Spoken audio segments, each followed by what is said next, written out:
오늘 할 이야기는 군의관과 공보의 파견에 대한 생각이다. 정부는 응급실에 군의관과 공보위를 파견한다고 발표했다. 저는 이것에 대해 정말 회의적인 반응입니다. 군의관은 인턴 생활과 레지던트 생활 4년을 끝낸 후 전문의 시험을 마친 사람들이다. 즉 전문의를 취득한 사람들이다. 그러고 나서 군대를 가기 때문에 실력이 줄어들 수밖에 없다. 의사들이 가장 중요한 것은 수술이다.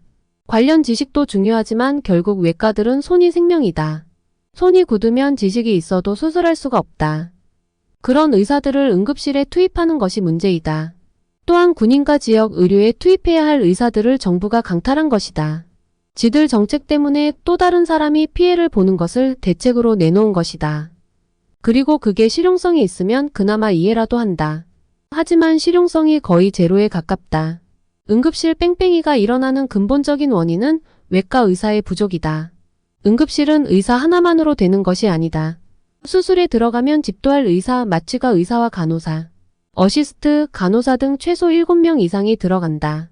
상황에 따라서 더 많은 인력이 투입되는 것이다. 그런데 그것을 군의관과 공보위가 수술을 이끌 수가 있을까? 솔직히 거의 불가능하다. 일단은 낯선 환경도 있고 테이블 데스시 책임 소재도 있다. 군의관은 전문의이다. 수술에 들어갔을 때 거의 집도하는 의사인 경우가 대부분이다. 즉 책임을 지게 되었을 때 누구에게 돌아갈지는 안 봐도 비디오이다. 군의관은 자기 병원도 아니고 월급도 많은 주는 것이 아니다. 책임 소재까지 불분명하기에 군의관들이 꺼리거나 가도 수술을 하지 않으려고 하는 것이다. 사람들은 이기적이라고 이야기하는 사람들이 있을 것이다. 나는 그런 놈들에게 묻고 싶다.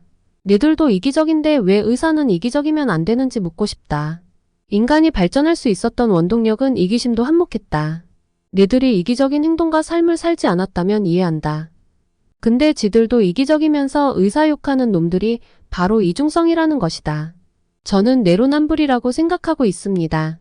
군의관과 공보위를 파견하는 것은 핀트를 잘못 잡은 겁니다. 그 사람들이 와서 응급실을 켜놓을 수 있어도 수술을 할 수 있는 상황은 별로 없을 것이다. 그러면 응급실의 존재 이유가 없는 것이다. 어려운 수술을 할 수 있는 사람이 필요한 것이다. 도움이 될 수는 있지만 효과는 별로 없을 것으로 생각합니다.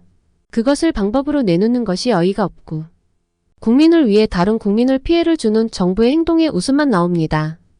이상 자유로운 이야기였습니다.